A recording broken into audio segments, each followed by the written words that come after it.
Bonjour à toutes et à tous, on se retrouve aujourd'hui dans une nouvelle vidéo du Bosquet. Donc là on est sur le timelapse du mois de mars 2025 et on va peindre donc la planche d'inspiration du mois qui va arriver, qui va être sur le thème des arbres fleuris, comme vous l'avez choisi dans la communauté mi-février. Donc on va parler de comment on peint un arbre déjà, qu'il soit fleuri ou non. Donc je vais commencer certainement par me remettre dedans en peignant un arbre avec pas forcément de fleurs, mais juste pour remettre un petit peu la structure et la façon que j'ai de peindre les arbres sans croquis à l'aquarelle. Ensuite, je vais expérimenter sur toute la planche. Donc comme d'habitude dans les timelapse, je commente pas pendant la peinture, je laisse le flow venir un peu, mais ça vous laisse un aperçu de mon processus créatif et puis des exemples de façons de faire. Donc on va peindre des arbres qui sont soit uniquement avec la couleur des fleurs, donc, typiquement les cerisiers japonais, quand on les voit, on voit quasiment pas les feuilles, quand ils sont en fleurs, on voit beaucoup plus le rose des fleurs qui ressort. Mais il y a des arbres où ça va être plus discret, notamment sur la fleur blanche, et il y a aussi des arbres qui ont des fleurs qui sont pas ce que nous on a dans l'image de la fleur, c'est quelque chose de coloré, avec des pétales bien définis, etc. Mais beaucoup d'arbres, qui sont notamment des arbres non fruitiers, donc qui vont pas être les arbres dont on va consommer les fruits comme les pêchers, les pruniers, les pommiers, les poiriers, etc., vont avoir des fleurs beaucoup plus discrètes, beaucoup moins arborées, dans le sens où ça va pas être les arbres qu'on va choisir pour leur floraison, mais parce que on va aimer autre chose. Par exemple, si vous avez des arbres avec des chatons, vous avez ce sont des fleurs, les chatons, sauf que elles sont vertes, elles sont pendantes, et c'est loin, très loin de la fleur de cerisier rose pâle, très mignonne qu'on a pour égayer les rues dans les villes ou dans les jardins. Donc aujourd'hui on va se concentrer vraiment sur des arbres assez flous, assez loose, sans croquis, mais dans les tutos qui vont suivre tout le mois de mars, je vais essayer de vous présenter un panel d'arbres fleuris avec des fleurs assez différentes. L'idée ça va être de peindre au moins un arbre avec des fleurs très colorées, donc en story et en commentaire on m'a beaucoup demandé lilas, glycine, donc je pense qu'on fera un arbre loose avec des fleurs mauves, en grappe descendante, parce que ça semble bien plaire à la communauté. On fera certainement une planche botanique plus détaillée en dernier tutoriel pour les niveaux intermédiaires et avancés. Ça permettra aux personnes qui peignent depuis un moment de pouvoir aller un peu plus loin, et puis moi j'aimerais bien refaire une planche comme j'avais fait mes planches sur les arbres pour la roue de l'année. Donc, si vous suivez depuis un moment la chaîne, et notamment si vous me suivez sur les réseaux sociaux, c'est des posts que j'ai fait très régulièrement l'année dernière et puis celle d'avant, parce que j'ai peint sur toute une année complète à chaque changement d'arbre celte les arbres correspondants, et donc je faisais à chaque fois l'arbre sur la gauche et un petit texte calligraphié à droite avec au-dessus des détails, donc les fruits, les fleurs, les feuilles, etc. de l'arbre. Donc on fera certainement une planche un peu plus détaillée comme ça en dernier tutoriel, pour pouvoir booster un peu votre créativité si vous avez un niveau un peu plus avancé. Et je ferai certainement du coup un arbre à fleurs blanches pour travailler bien sur la technique du blanc. Pour le troisième tutoriel, j'ai pas encore décidé, ça peut très bien être quelque chose de plus japonisant sur les sakura, parce que je sais que vous êtes beaucoup à vouloir apprendre à les peindre, mais je pensais aussi, pourquoi pas, à un hibiscus, avec ces belles fleurs rouges, qui ont une forme assez particulière et qui peuvent être intéressantes aussi à peindre en petites planches sur le côté, et qui permettront un niveau un petit peu moins élaboré que la planche complète.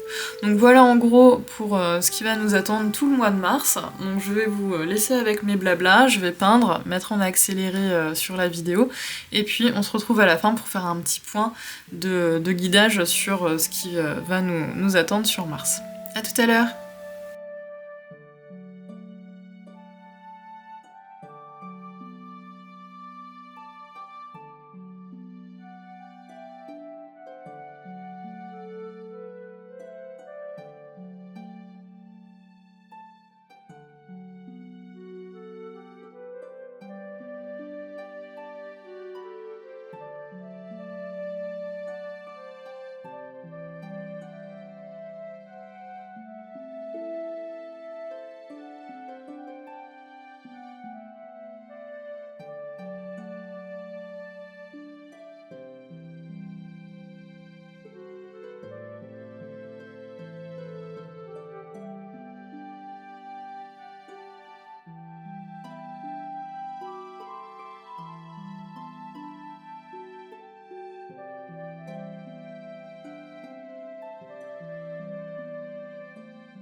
Donc on va laisser sécher pour voir vraiment le résultat final, notamment sur les branches en dessous. L'idée là, c'était de vous montrer 3 types d'arbres différents qu'on pouvait faire et de varier un peu les formes des troncs, les accroches au sol et le type de fleurs qu'on allait y mettre. Donc on reste sur une planche assez loose, hein, sans croquis, sans détail. Donc l'idée c'était de revoir effectivement la structure d'un arbre classique. Donc comme vous avez pu le voir dans le timelapse, je commence toujours par la frondaison, par la canopée, ce qui est en haut de l'arbre, le feuillage, et ensuite je viens accrocher le tronc, des branches, et je termine par le sol. Donc j'ai un travail du haut vers le bas à la verticale. Et ça me permet en fait de travailler d'abord la forme générale de mon arbre, et de venir y rattacher tranquillement les branches en fonction des nuages de feuilles que j'ai peints, puisque je travaille par zone. Et ensuite, je viens dégrader, faire des fusions, nuancer le feuillage avec des couleurs. Donc là, par exemple, il y a 2 verts différents et un ocre. Ici, il y a le rose qui a été plus ou moins dilué et qui a été sali par le brun des branches, puisque je n'attends pas forcément que ça soit sec pour venir peindre les branches. Donc il y a forcément des fusions de brins qui se font. Ça permet de créer des ombres et de nuancer encore plus le feuillage ou les fleurs. Donc faut pas hésiter à le faire si vous voulez un rendu un peu flou. Si vous voulez quelque chose de plus net, de plus réaliste, il va falloir attendre que ça sèche pour éviter que les branches justement ne fusionnent avec le feuillage. Sachant que vous pouvez toujours venir estomper en venant avec un pinceau rincé et séché, absorber l'excès de brun qui part dans vos fleurs ou dans vos feuilles. Et ici on a un feuillage mixte entre un vert et un violet. Donc pareil avec des nuances au niveau des dégradés et puis des fusions qui se sont créées. Donc c'est un arbre qui est fleuri mais un peu plus léger que celui-ci qui est plus type cerisier japonais. Et donc avec vraiment cette canopée toute rose. Et après au niveau des accroches, vous voyez bien mes troncs sont jamais fermés en rectangle, hein, on s'arrête pas sur un bord net. Et je vais venir flouter l'accroche des racines en fait en venant créer un sol. Donc on peut créer un sol vert parce qu'il y a de l'herbe sous l'arbre, donc soit en aplat complet, soit en venant brosser pour créer un peu plus de mouvement comme sur le 3e. On peut aussi accrocher son arbre sur un rocher, on peut tout à fait l'accrocher dans la terre, voilà, après il n'y a pas de limite à part votre imagination.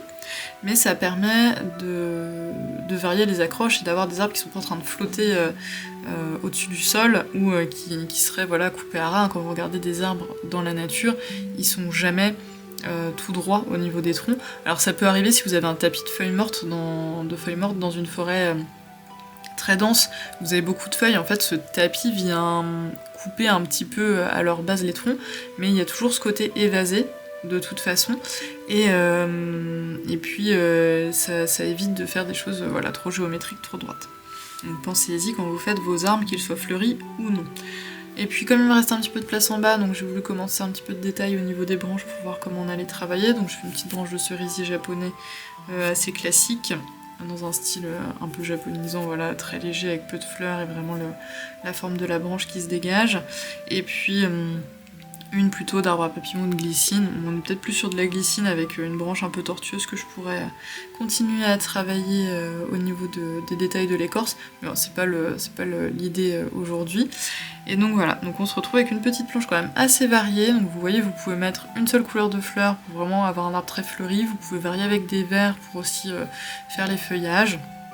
Il y a moyen de bien s'amuser sur ce thème-là, donc j'espère que les 3 tutos de mars que je vais vous proposer à la suite vont vous permettre de vous amuser et puis d'augmenter votre créativité avec les arbres. Il n'y a vraiment pas besoin de savoir dessiner ou de calquer la réalité pour s'amuser avec les végétaux et notamment les arbres, donc n'hésitez pas. Si vous avez des questions, posez-les-moi en commentaire, j'y réponds toujours avec plaisir. Si vous réalisez la petite planche de cette manière-là ou avec d'autres arbres, n'hésitez pas à me les montrer sur les réseaux, ça me fait toujours plaisir de voir ce que vous faites avec les timelapses et les tutos du bosquet. Et on se retrouve la semaine prochaine pour le premier tutoriel en pas à pas. Salut!